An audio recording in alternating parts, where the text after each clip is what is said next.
Hi there, welcome back. Now, across the UK in the 1950s, 60s and 70s, it's estimated over 185,000 pregnant women were forced to give up their babies for adoption because they were unmarried and therefore deemed unfit to raise a child. It's a heartbreak that many have carried for a lifetime, including our next guest, Diana Defries, who was just 16 when she was made to give up her newborn daughter. After decades of campaigning by Diana and others, last week the Prime Minister apologised on behalf of the government for the historic practice of forced adoptions. I say this, the shame is not yours. The shame was never yours.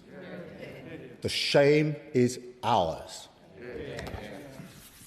And I say that on behalf of the whole country.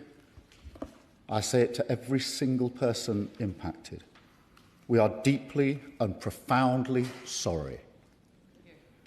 Diana joins us now alongside Professor Gordon Harold, whose expert research provided evidence which led to that apology. Good morning. Good morning. Good morning. Nice to see you. Diana, you were there when the Prime Minister gave that speech.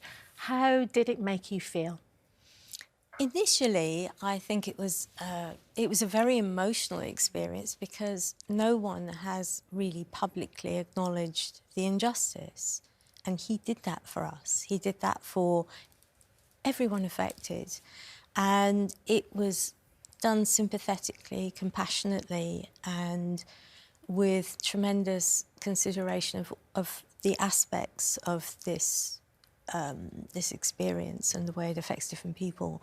So, yes, it was very emotional, but it was also a relief because finally we've been seen and we've been understood. And heard. And heard, yeah. You were there, of course, because you have first-hand experience. You are one of those people that was forced to give up their baby. You were just 16 when you fell pregnant? Yes, I was. And one of the things we'd like to do is change the language. We didn't give up our babies, they were taken. I was 16, I was pregnant, and I was abandoned by my daughter's father. And when you're very young and naive, as I was, you don't know what to do. So I didn't tell anyone. And keeping it secret was probably a bad idea, but I did as long as I could. When it was discovered, all hell broke loose, is probably the best way to describe it. And the wheels began turning. The only way I can describe it, it was like a machine started rolling. So from the GP to the mother and baby home, to the NHS hospital, and then the adoption agency. It was like being on rails. I couldn't stop it, and nobody was on my side. So this was in 1974. You went to your GP, and basically your GP never spoke to you directly, apart from one statement, which was essentially... He said, "I hear you've been a naughty girl." And that was it, wasn't Everything else was to my mother. Nothing else was said to me. He didn't even examine me. He just dismissed me. And it was all about what they were going to do, and they had this conversation. I may as well not have been in the room. And then what was the next step in the process that they put you on? I was sent away. Part of this process was isolating young women so they would become compliant. Coercion was a very powerful element of all of this. So you're sent to somewhere you don't know, with people you don't know, and then you are pressured, I was certainly pressured, into complying. Diana, what happened when eventually you gave birth? I gave birth in an NHS hospital. Were you alone? Yes. Well, apart from the medical staff. Yeah. Who didn't speak to me. They were... efficient is probably the best word, but they weren't kind in any way. There was no reassurance. There was nobody to hold my hand, put it that way. Just felt like they were judging you as well. I didn't even feel they were judging me. It was almost like I wasn't important. So there was very little pain relief. I did have some, but not much. And it was very distressing. But the more distressing aspect was when my daughter had emerged and I wanted to hold her. They tried to take her out, and I remember calling out and saying, "Please bring her back." So rather than give her back to me, a nurse came all the way across the room, put her across the other side of the room, and then after various other things happened, stitches and things, all of which was very unpleasant, we were just left there on our own in the room for about 4 hours. And so the baby's in a bassinet cradle over here, and so you can't reach her, you can't touch her, but you can sort of see her. I was so tired, and I just couldn't move, and I was terrified because whatever I was lying on was very high up. So I thought if I try and roll off here, I'll break a bone or something. And I didn't have the strength to even sit up. So knowing that she was on the other side of the room and I couldn't get to her, all I could do was call out. So the first couple of hours when she was crying, I called out and then she stopped crying. And that probably coincided with me losing my voice. And eventually I was moved out of there. Yeah, it was about 4 hours after she was born. And then the only time that you really got the chance to hold her was when you were taking her somewhere else. They gave you drugs to stop you from lactating. That was in the hospital. They gave me lactation suppressants. They told me it was a painkiller because I was in pain. They didn't explain anything. There was no consent. And I was sent back to the Mother and Baby Institution, and when we left there, she was about, my recollection is very vague, but she was somewhere between 12 and 14 days old. And the longest I held her was on the train journey back to London. And it was on that journey, everything fell into place, it all made sense, because I'd been actively discouraged from picking her up, holding her, engaging with her in any way, and obviously I couldn't breastfeed. So going back to London was an opportunity to hold her, and it was that moment where you suddenly think, oh yeah, this is fine, this is my child. And she was beautiful, she was really beautiful. So I held her all the way back. We got to the adoption agency and I was still holding her. And a woman came out and said, it's time. And she was pulled from my arms, absolutely, with me saying no. They pulled her out of my arms and handed her over. Oh, Diana, I can't imagine how painful that must be, even thinking about it now for you. It's difficult, it's difficult. The worst part for me is not that this happened to me, but it happened to so many women, so many children. And it makes me angry now, rather than feeling crushed. It makes me angry, because this should never have happened. It's extraordinary. Your child was taken from you, and then very shortly afterwards you went back to school. I mean, it was like everything was normal. The following week you went back to school, just like nothing had happened. I had to pretend that nothing had happened. I wasn't allowed to tell anybody. Professor Howard, it's so harrowing hearing Diana share what she's been through. The fact that that was common practice, over 185,000 mothers. And to your point, you said before we went there, this was going on later in the 70s, into the late 80s as well.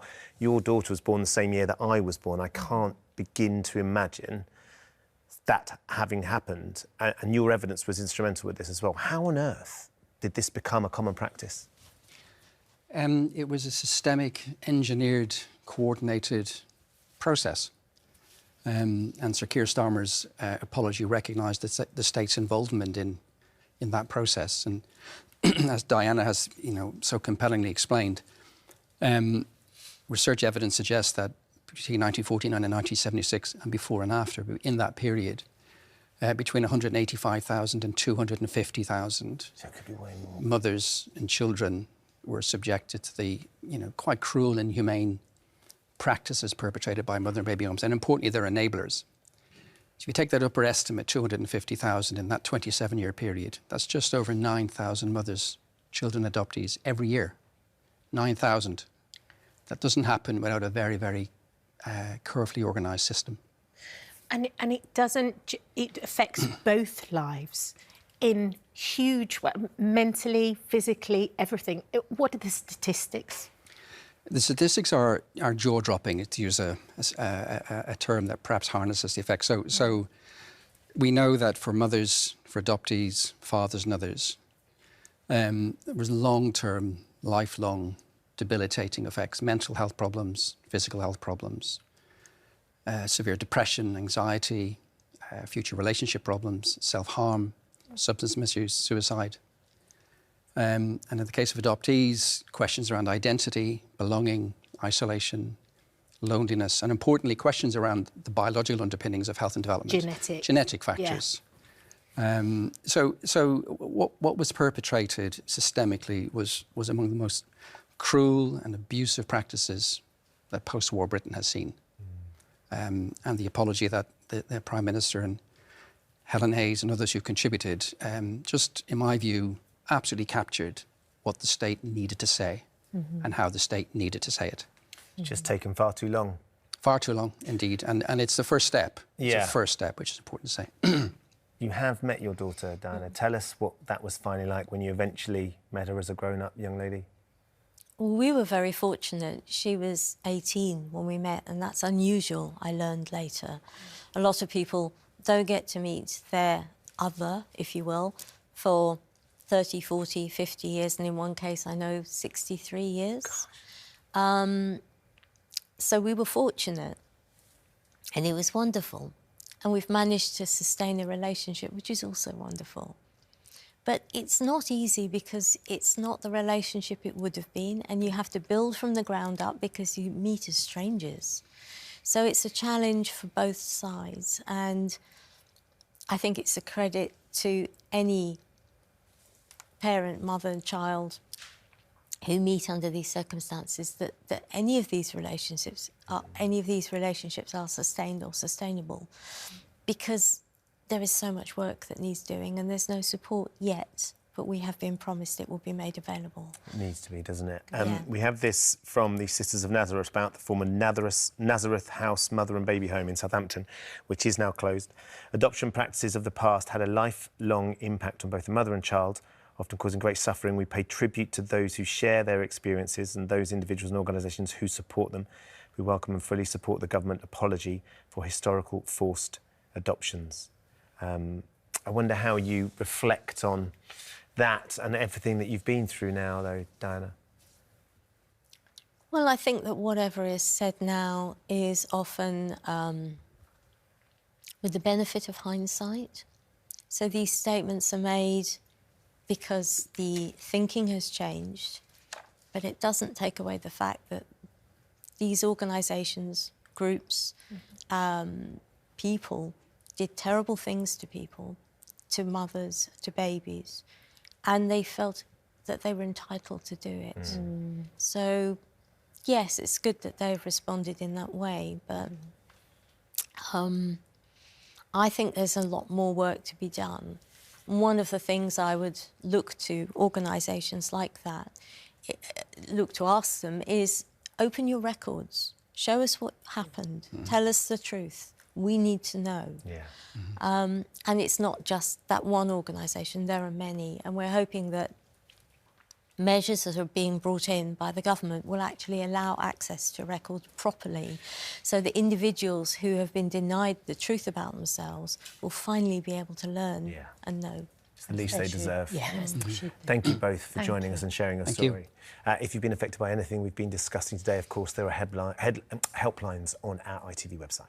Thank you.